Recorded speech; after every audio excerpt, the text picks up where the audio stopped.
നമസ്കാരം, ഞാൻ ഡോക്ടർ ഭാഗ്യ, Q&B health കെയറിലെ Ayurveda ഡോക്ടറാണ്. നിങ്ങൾ കേട്ടിട്ടുണ്ടോ പ്രമേഹം അൾട്രാ പ്രോസസ്ഡ് ആയിട്ടുള്ള ഫാസ്റ്റ് ഫുഡ് കഴിച്ചാലും പ്രമേഹം വരും എന്നുള്ളൊരു കാര്യം? നമുക്ക് എല്ലാവർക്കും അറിയാം, നിങ്ങൾ ഡോക്ടേഴ്സിൻ്റെ ഒക്കെ വീഡിയോസ് കാണുന്നുണ്ടാവും. ഇതിലെല്ലാം കേൾക്കാറുണ്ട് അമിതമായിട്ട് അന്നജം എടുക്കുന്നതും അതുപോലെ തന്നെ ഷുഗർ കൂടുതലായിട്ടുള്ള ഫുഡ് കഴിക്കുന്നതുമാണ് നമ്മുടെ രക്തത്തിൽ ഷുഗറിൻ്റെ അളവ് കൂടുന്നത് എന്നുള്ളത്. അതുപോലെ തന്നെ നമ്മുടെ ശരീരത്തിൽ ഷുഗർ വരാനുള്ളൊരു മെയിൻ റീസണാണ് നിങ്ങൾ കഴിക്കുന്ന ഫാസ്റ്റ് ഫുഡ്, അതും അൾട്രാ പ്രോസസ്ഡ് ആയിട്ടുള്ള. ഇതിന് എക്സാമ്പിളാണ് നിങ്ങൾ കഴിക്കുന്ന ബർഗർ, പിസ്സ, സാൻഡ്വിച്ചുകളൊക്കെ. അതായത് ഈ ഒരു അടുത്ത് ഇൻ്റർനാഷണൽ ജേർണൽ ഓഫ് ഫുഡ് സയൻസും അതുപോലെ തന്നെ ന്യൂട്രീഷനും ഒരു പഠനം നടത്തി. ഈ പഠനത്തിൽ മനസ്സിലാക്കിയ ഒരു കാര്യമാണ് ഇങ്ങനെയുള്ള ഫാസ്റ്റ് ഫുഡും ഷുഗർ ഉണ്ടാക്കുന്നു എന്നുള്ളൊരു കാര്യം. അവർ പഠനം നടത്തിയപ്പം അവർ രണ്ടൊരു കാറ്റഗറി ആയിട്ടാണ് വിഭജിച്ചിരിക്കുന്നത്. അതായത് AGE എന്ന് പറയുന്നത് അഡ്വാൻസ്ഡ് ഗ്ലൈക്കോജൻ എൻഡ് പ്രൊഡക്റ്റ് ആണ്.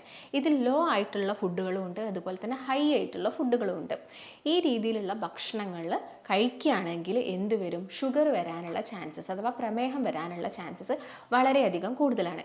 ഇതിൽ ലോ AGE ഫുഡ്സ് എന്ന് പറയുന്നത് നമ്മുടെ ശരീരത്തിൽ ഇൻസുലിൻ സെൻസിറ്റിവിറ്റി കൂട്ടുകയാണ് ചെയ്യുക. അതായത് ഇത് ഒരിക്കലും ഷുഗർ ഉണ്ടാക്കുന്നില്ല. എന്നാൽ ഹൈ AGE അടങ്ങിയിട്ടുള്ള ഫുഡുകൾ നിങ്ങൾ കഴിക്കുന്നുണ്ടെങ്കിൽ നിങ്ങൾക്ക് ഷുഗർ വരാനുള്ള ചാൻസസ് ഒരുപാട് കൂടുതലാണ്. അതായത് ഇവർ ഈ ഒരു സ്റ്റഡി നടത്തിയ സമയത്ത് ഒരു വിഭാഗം ആളുകൾക്ക് അവരെന്ത് കൊടുത്തു? ഈ ലോ AGE ഫുഡ്സ് കൂടുതലായിട്ടുള്ളത് ഫ്രൂട്ട്സ്, അധികം മധുരമില്ലാത്ത ഫ്രൂട്ട്സ്, വെജിറ്റബിൾസ്, ഹോൾ ഗ്രെയിൻസ്, അത് പറയുന്നത് ചെറുധാന്യങ്ങളാണ്. ഹോൾ ഗ്രെയിൻസിൽ വരുന്ന ചെറുധാന്യങ്ങൾ അവർ കൊടുത്തു ഈ ഒരു വിഭാഗം ആളുകൾക്ക്. അതുപോലെ തന്നെ ഫാറ്റ് റിമൂവ് ചെയ്ത പാല് കൊടുത്തു ഒരു വിഭാഗം ആളുകൾക്ക്. മറ്റൊരു വിഭാഗം ആളുകൾക്ക് കൊടുത്തത് എന്താണ്? ഹൈ AGE ആണ്. ഹൈ AGE അടങ്ങിയിട്ടുള്ള ഭക്ഷണങ്ങളാണ്. അതിൽ വരുന്ന ഒരു മെയിൻ ഫുഡ് എന്ന് പറയുന്നത് ഈ ഞാനിപ്പം പറഞ്ഞ ഈ പ്രോസസ്ഡ് ആയിട്ടുള്ള ഫാസ്റ്റ് ഫുഡുകളാണ്. അത് കൊടുത്ത സമയത്ത് ഈ ഒരു വിഭാഗം ആളുകൾക്ക് എന്തായി? ഷുഗർ നല്ല രീതിയിൽ അതിൻ്റെ സ്പൈക്ക് ഉണ്ടായി, നല്ല രീതിയിൽ പ്രമേഹം അവർക്ക് കൂടി. അപ്പം മെയിനായിട്ടും നിങ്ങൾ ശ്രദ്ധിക്കേണ്ടത് എന്താണ് AGE. ഈ AGE അടങ്ങിയ ഭക്ഷണം എങ്ങനെയാണ് നമ്മുടെ ശരീരത്തിൽ ഷുഗർ ഉണ്ടാക്കുന്നത്?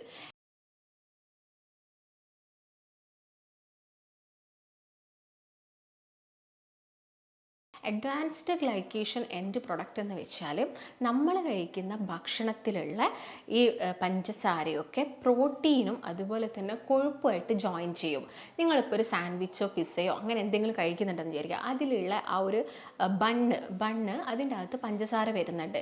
ഇത് നമ്മൾ ഡൈജഷൻ കഴിഞ്ഞതിന് ശേഷം എന്തായിട്ടാണ് മാറുന്നത്? ഷുഗറായിട്ട് തന്നെയാണ് നമ്മുടെ ശരീരത്തിലോട്ട് ഇത് റിലീസ് ചെയ്യുന്നത്. അപ്പം ഈ ഒരു കാര്യം നമ്മുടെ കൊഴുപ്പുമായിട്ടും നിങ്ങൾ അതിൻ്റെ അകത്ത് സാൻഡ്വിച്ചിലും ബർഗറിലൊക്കെ എന്തുണ്ടായിരിക്കും? അൺഹെൽത്തി ആയിട്ടുള്ള ഫാറ്റ് കൊണ്ടുള്ള എന്തെങ്കിലും ഒരു രീതിയിലുള്ള, അതായത് നോൺ വെജ് തന്നെ കുക്ക് ചെയ്തിരിക്കുന്ന അൺഹെൽത്തി ആയിട്ടുള്ള ഏതെങ്കിലും ഫാറ്റ് ഉപയോഗിച്ചിട്ടായിരിക്കും. അപ്പം അതുമായിട്ട് മിക്സ് ചെയ്യുക, അല്ലെങ്കിൽ പ്രോട്ടീൻസുമായിട്ട് മിക്സ് ചെയ്യുക. പ്രോട്ടീൻസ് പലതരം, മുട്ട ഇപ്പോൾ ഒരു പ്രോട്ടീനാണ്, ചിക്കൻ ഇതെല്ലാം ഒരു നോൺ വെജ് പ്രോട്ടീനാണ്. അപ്പോൾ എന്തെങ്കിലും അതിൻ്റെ അകത്ത് വെജീസൊക്കെ ആഡ് ചെയ്യുന്നുണ്ടെങ്കിൽ അതും ഒരു പ്രോട്ടീനാണ്. ഇത് പരസ്പരം ജോയിൻ ചെയ്യുന്ന സമയത്ത് ഉണ്ടാവുന്നത് മാരകമായ വസ്തുക്കളാണ്. ഇതാണ് നിങ്ങളുടെ ശരീരത്തിൽ ഷുഗർ ഉണ്ടാക്കുന്നത്. അതുപോലെ തന്നെ നിങ്ങളുടെ ശരീരത്തിൽ ഷുഗർ ഉണ്ടാക്കുന്നു, കൊളസ്ട്രോൾ കൂട്ടുന്നു, അതുപോലെ തന്നെ ക്യാൻസർ പോലുള്ള അസുഖങ്ങൾ ഉണ്ടാക്കുന്നു.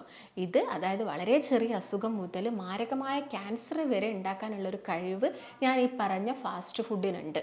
നിങ്ങൾ വിചാരിക്കുന്നത് ഡയബറ്റീസ് എന്ന് പറയുന്നത് എപ്പോഴും കാർബോഹൈഡ്രേറ്റ്, അതായത് ചോറ് 3 നേരം കഴിക്കുക, അല്ലെങ്കിൽ കൂടുതലായിട്ട് ഷുഗർ എടുക്കുക, അതും ഒരു വലിയ കാരണമാണ്. അതിൻ്റെ കൂടെ തന്നെ നിങ്ങൾ ഇതും കൂടി ഫോളോ ചെയ്യുന്നുണ്ടെങ്കിൽ, ഇത് ഞാൻ പറയാനുള്ളൊരു മെയിൻ റീസൺ, ഇന്നത്തെ ചെറുപ്പക്കാരെല്ലാം തന്നെ ഒരു പ്രീ ഡയബറ്റിക് സ്റ്റേജിലൂടെയാണ് കടന്നു പോകുന്നത്. കാരണം അവരുടെ ഒരു മെയിൻ ഫുഡ് ഏതെങ്കിലും ഒരു നേരം അവർ കഴിക്കുന്ന, ഒന്നെങ്കിൽ ഉച്ചയ്ക്ക് അല്ലെങ്കിൽ രാത്രി അല്ലെങ്കിൽ ഒരു ഈവനിങ് ടൈമിൽ അവർ കഴിക്കുന്ന ഫുഡ് എന്ന് പറയുന്നത് ഈ ഞാൻ പറഞ്ഞ സാൻഡ്വിച്ച്, ബർഗർ ഇങ്ങനെയുള്ള ഐറ്റംസ് ആണ്.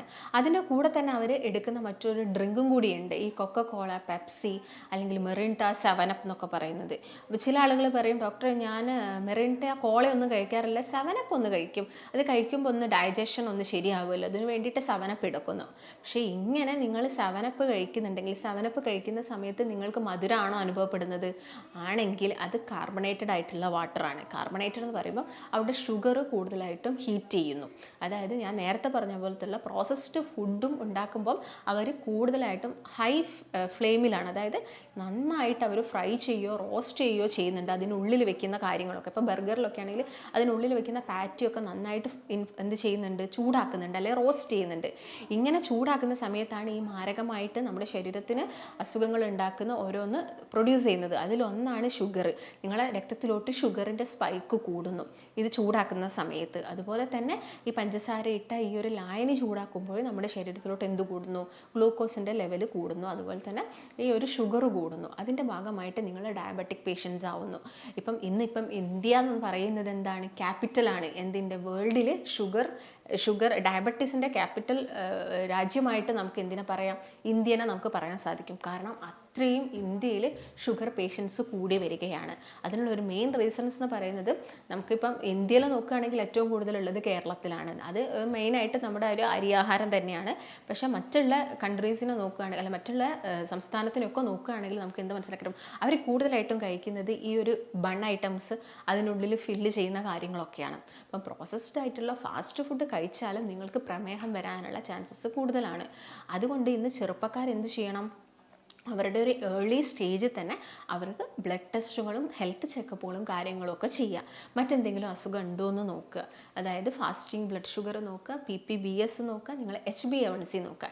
എപ്പോഴും നിങ്ങളൊരു ട്രീറ്റ്മെൻറ്റ് സ്റ്റാർട്ട് ചെയ്യുന്നതിന് മുൻപ്, അല്ലെങ്കിൽ നിങ്ങളൊരു മെഡിസിൻ എടുക്കുന്നതിന് മുൻപ്, ഒരു ഡയറ്റ് എടുക്കുന്നതിന് മുൻപ് നിങ്ങൾ എന്ത് നോക്കുക, HbA1c ടെസ്റ്റ്. അതായത് 3 മാസത്തെ ആവറേജ് ആണ് ഇത് പറഞ്ഞു തരുന്നത്. ഈ ഒരു 3 മാസത്തെ ആവറേജ് കൊണ്ട് നമുക്ക് എന്ത് ചെയ്യാൻ സാധിക്കും, ഈ ഒരു അളവ് നിങ്ങൾക്ക് കിട്ടുന്നുണ്ടെങ്കിൽ നിങ്ങളിപ്പോൾ മെഡിസിൻസ് കഴിച്ചുകൊണ്ട്, നിങ്ങളിപ്പം അലോപ്പതി ടാബ്ലറ്റ്സ് എടുത്തുകൊണ്ടിരിക്കുന്ന ആളുകളാണെങ്കിൽ നിങ്ങൾക്കൊരു 3 മാസത്തെ ആവറേജ് കണക്കനുസരിച്ചിട്ട് നിങ്ങളുടെ മെഡിസിൻ നിങ്ങൾക്ക് കുറയ്ക്കുകയോ കൂട്ടുകയോ ഒക്കെ ചെയ്യാൻ സാധിക്കും. അതുകൊണ്ട് എപ്പോഴും നിങ്ങൾ HbA1c ടെസ്റ്റും കൂടി ഷുഗർ പേഷ്യൻസ് എടുക്കാൻ വേണ്ടിയിട്ട് പ്രത്യേകം ശ്രദ്ധിക്കുക. അപ്പോൾ ഫാസ്റ്റിംഗ് നമുക്ക് എല്ലാവർക്കും അറിയാം, ഒരു 126 വരെയാണ് ഫാസ്റ്റിംഗ് പോവേണ്ടത്. അപ്പോൾ അതൊരു 100ൻ്റെയും 126ൻ്റെയും ഉള്ളിലാണ് നിങ്ങളെ ഫാസ്റ്റിംഗ് ബ്ലഡ് ഷുഗർ എങ്കിൽ നിങ്ങൾ എന്താണ്, നിങ്ങളൊരു പ്രീ ഡയബറ്റിക് സ്റ്റേജിലാണ് കിടക്കുന്നത്. അപ്പം പാരമ്പര്യമായിട്ട് നിങ്ങളുടെ ഫാമിലിയിൽ ഇങ്ങനെ, ഇപ്പോൾ ഫാദറിനോ അല്ലെങ്കിൽ ഫാദറിനോ ഗ്രാൻഡ് പാരൻസിനോ ആർക്കെങ്കിലും എങ്ങാനും ഈ ഷുഗർ ഉണ്ടെങ്കിൽ നമുക്കത് വരാനുള്ള ചാൻസസ് ഉണ്ട്. പിന്നെ നമ്മുടെ ഈ ഒരു ലൈഫ് സ്റ്റൈൽ കൊണ്ട് നമ്മൾ കഴിക്കുന്ന ഭക്ഷണത്തിലും മാറ്റങ്ങൾ വന്നു, അതിൻ്റെ ഭാഗമായിട്ട് നമുക്ക് ഡയബറ്റീസ് വരാനുള്ള ചാൻസസ് ഉണ്ട്. അപ്പോൾ നിങ്ങൾ എന്ത് ചെയ്യണം, പ്രത്യേകമായിട്ടും ശ്രദ്ധിക്കുക, ഇങ്ങനെ കഴിക്കുന്ന ഭക്ഷണങ്ങളൊക്കെ കട്ട് ഡൗൺ ചെയ്യുക. നിങ്ങൾക്ക് വേണമെങ്കിൽ മന്ത്ലി വൺസ്, അതായത് മാസത്തിൽ ഒരു തവണ നിങ്ങൾക്ക് ഇങ്ങനെയൊന്നും കഴിക്കുന്നതുകൊണ്ട് കുഴപ്പമില്ല. കാരണം ചെറിയൊരു ലൈഫ് സ്റ്റൈൽ ഇപ്പം എല്ലാവരിലും മാറി ഇരിക്കുകയാണല്ലോ. അപ്പോൾ നമുക്ക് ചെറുതായിട്ടൊക്കെ ഇതൊക്കെ ഒന്ന് എൻജോയ് ചെയ്യാം, പക്ഷേ വലിയ രീതിയിൽ ആവാതിരിക്കുക. ഇതാണ് മെയിനായിട്ട് നിങ്ങൾ ശ്രദ്ധിക്കേണ്ടത്. പിന്നെ നിങ്ങൾ ഈ കഴിക്കുന്ന, ഞാൻ പറഞ്ഞ ഈ ഹൈ AGA, അതായത് കൂടുതലായിട്ടും ഇങ്ങനെ കഴിക്കുന്ന ഫുഡുകൾ നമ്മുടെ ശരീരത്തിൽ എന്തുണ്ടാക്കുന്നു, നീർക്കെട്ടാണ് ഉണ്ടാക്കുന്നത്. അപ്പോൾ നീർക്കെട്ട് ഉണ്ടാക്കുന്നതിൻ്റെ ഭാഗമായിട്ട് ഒരുപാട് അസുഖങ്ങൾ നിങ്ങൾക്ക് വരുന്നു. നമ്മുടെ ശരീരത്തിൽ ആൻറ്റി ഓക്സിഡൻസ് കുറഞ്ഞു പോകുന്നു. നിങ്ങൾ ഒബീസിറ്റിയാണ്, അല്ലെങ്കിൽ നിങ്ങൾക്ക് പൊണ്ണത്തടി ഉണ്ട്, അല്ലെങ്കിൽ നിങ്ങൾക്ക് നന്നായിട്ട് തടി ഉണ്ടെങ്കിൽ നമ്മുടെ ശരീരത്തിൽ ആൻറ്റി ഓക്സിഡൻസ് കുറഞ്ഞു പോകുന്നു. ആൻറ്റി ഓക്സിഡൻസ് കുറയുന്ന സമയത്ത് നമ്മുടെ ശരീരത്തിലുള്ള ഫ്രീ റാഡിക്കൽസ് ആണ് കൂടുന്നത്. അതായത് കൂടുതലായിട്ട് നമ്മുടെ ബോഡിയിൽ ഫ്രീ റാഡിക്കൽസ് കോശങ്ങളിൽ നിന്നും പുറത്തോട്ട് വരുന്ന സമയത്ത് അതിനെ നശിപ്പിക്കാനാണ് ആൻറ്റി ഓക്സിഡൻസ് ബോഡിയിലുള്ളത്. ഈ തടിയുള്ള ആളുകളൊക്കെ ആവുന്ന സമയത്ത് എന്തായിരിക്കും, കൂടുതലായിട്ടും അവരിൽ ഫ്രീ റാഡിക്കൽസ് പ്രൊഡ്യൂസ് ചെയ്യും. അപ്പം അവരിൽ ആൻറ്റി ഓക്സിഡൻസും കൂടുതലായിട്ടും എന്താവും, യൂസ് ആയിക്കൊണ്ടിരിക്കുകയാണ്. ആൻറ്റി ഓക്സിഡൻസ് കുറഞ്ഞു പോയാൽ എന്താവും, കോശങ്ങൾ നശിക്കാൻ തുടങ്ങും. കോശങ്ങൾ നശിച്ചാൽ നമുക്ക് പല രീതിയിലുള്ള അസുഖങ്ങൾ, ഈവൻ ക്യാൻസർ വരെ വരുന്നത് എങ്ങനെയാണ്, ഈ ഒരു കാര്യം നമ്മളെ ശരീരത്തിൽ ഫ്രീ റാഡിക്കൽസ് നമ്മുടെ ബോഡിയിൽ കൂടുന്നത് കൊണ്ടാണ്. അതുകൊണ്ട് നമ്മുടെ ഫോർഫാദേഴ്സ്, അതായത് നമ്മുടെ പണ്ട് കാലത്തുള്ള നമ്മുടെ പാരൻസിൻ്റെയൊക്കെ ആ ഒരു സമയത്തൊക്കെ ഇങ്ങനെയുള്ള അസുഖങ്ങളൊക്കെ കുറവായിരുന്നു. കാരണം അവരുടെ ഫുഡ് അങ്ങനെയായിരുന്നു. അവർ വളരെ ചിട്ടയായിട്ട് കൃത്യമായിട്ട് കറക്റ്റ് സമയത്ത് വളരെ ചെറിയൊരു അമൗണ്ടിൽ മാത്രമായിരുന്നു ഫുഡ് കഴിച്ചുകൊണ്ടിരുന്നത്. ഫുഡ് കഴിച്ചു കഴിഞ്ഞാലും അവരുടെ ശരീരത്തിൽ അത്യാവശ്യം നല്ല രീതിയിലുള്ള വ്യായാമങ്ങളും കാര്യങ്ങളും ഒക്കെ ഉണ്ടായിരുന്നു. അപ്പം അതിൻ്റെ ഭാഗമായിട്ട് നല്ല രീതിയിൽ ബോഡിയിൽ നിന്ന് എന്താവുമായിരുന്നു, ഫാറ്റ് ബേൺ ഔട്ട് ചെയ്യായിരുന്നു, കലോറി കുറയായിരുന്നു. ഇതിൻ്റെ ഭാഗമായിട്ട് അസുഖങ്ങളും കുറവായിരുന്നു. ഇന്ന് നമ്മളെല്ലാവരും കഴിക്കുന്ന ഭക്ഷണം, നമ്മളിന്ന് എല്ലാവരും ഭക്ഷണത്തിനേക്കാളും കൂടുതൽ കഴിക്കുന്നത് ടാബ്ലറ്റ്സ് ആണ്. അതിനുള്ളൊരു റീസൺ എന്ന് പറയുന്നത് നമ്മൾ കഴിക്കുന്ന ഭക്ഷണം കൊണ്ടാണ്. അപ്പം നിങ്ങൾ ഇക്കാര്യങ്ങളൊക്കെ പ്രത്യേകം ശ്രദ്ധിക്കുക. അപ്പം നിങ്ങൾ കഴിക്കുന്ന സമയത്ത് ലോ AGE വരുന്ന ഫുഡുകൾ ഏതാണ്, ഹൈ AGE വരുന്ന ഫുഡുകൾ ഏതാണ് എന്നുള്ള കാര്യങ്ങളൊക്കെ മനസ്സിലാക്കിയിട്ട് നിങ്ങളുടെ ഡയറ്റ് കൃത്യമായ രീതിയിൽ കൊണ്ടുപോവുകയാണെങ്കിൽ നമുക്ക് ഡയബറ്റീസിനെ വളരെ ഈസി ആയിട്ട് കൺട്രോൾ ചെയ്യാൻ സാധിക്കും. നിങ്ങൾ ചിലപ്പോൾ ഒരുപാട് വർഷങ്ങളായിട്ട് മെഡിസിൻസ് ഒക്കെ എടുത്തിട്ട് നിങ്ങൾക്ക് ഞരമ്പിന് തരിപ്പ്, ഞരമ്പിന് മരവിപ്പ് വന്ന ആളുകളുണ്ട്. അതുപോലെ തന്നെ ക്ലിനിക്കിലൊക്കെ വരുന്ന പേഷ്യൻസ് ഡയബറ്റീസുമായിട്ട് വരുന്ന ആളുകൾ വളരെ കോമൺ ആയിട്ട് പറയുന്നത് കാല് തരുത്തുപോയി അല്ലെങ്കിൽ കാലിപ്പോൾ ഒന്നും അറിയുന്നില്ല, എപ്പോഴും കാലിനൊരു മരവിപ്പ് പോലെയാണ് എന്നുള്ള ബുദ്ധിമുട്ടുകൾ അവർ പറയുന്നു. കാരണം അവർ വർഷങ്ങളായിട്ട് ഷുഗർ പേഷ്യൻസ് ആയിരിക്കാം. അത് പെട്ടെന്നൊക്കെ തുടങ്ങുന്ന ഷുഗർ ആണെങ്കിൽ നമുക്ക് വളരെ ഈസി ആയിട്ട് നോർമലാക്കാൻ സാധിക്കും. വർഷങ്ങളായിട്ട് നിങ്ങൾക്ക് ഷുഗർ ഉണ്ടെങ്കിൽ അതിനെ നമുക്കൊരു നോർമൽ റേഞ്ചിലോട്ട് കൊണ്ടുവരാൻ കുറച്ചൊരു സമയം എടുക്കും. നമ്മൾ കറക്റ്റായിട്ടൊരു ഡയറ്റ് എടുക്കുന്നുണ്ട്, ഒരു എക്സസൈസ് ചെയ്യുന്നുണ്ട്, ബോഡി ഡീടോക്സിഫൈ ചെയ്യാനുള്ള കാര്യങ്ങൾ ചെയ്യുന്നുണ്ട്. ഇതുപോലെ തന്നെ ഞാൻ നേരത്തെ പറഞ്ഞപ്പോൾ തന്നെ ഭക്ഷണം വളരെ ശ്രദ്ധിച്ചാണ് കഴിക്കുന്നതെങ്കിൽ നമുക്ക് എന്ത് ചെയ്യാൻ പറ്റും, ഇതിനെ വളരെ ഈസി ആയിട്ട് തന്നെ റിവേഴ്സിബിൾ ആക്കാൻ വേണ്ടിയിട്ട് സാധിക്കും. നമുക്ക് മെഡിസിൻസ് എടുക്കുന്നത് നമുക്ക് സ്റ്റോപ്പ് ചെയ്യാനും സാധിക്കും. അപ്പോൾ നിങ്ങൾക്ക് ഈ ഒരു ഡയബറ്റീസിനെ കുറിച്ച് മനസ്സിലായെന്ന് ഞാൻ കരുതുന്നു.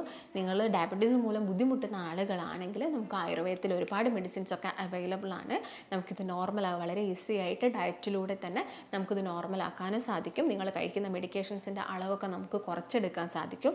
നിങ്ങൾക്ക് ഇതിനെക്കുറിച്ചിട്ട് ഡൗട്ട്സോ കാര്യങ്ങളോ ഒക്കെ വരുന്നുണ്ടെങ്കിൽ നിങ്ങൾ താഴെ കാണുന്ന നമ്പറിൽ കോൺടാക്റ്റ് ചെയ്യുക. നമുക്ക് മറ്റൊരു നല്ല ഹെൽത്ത് ടോപ്പിക്കുമായിട്ട് വീണ്ടും കാണാം.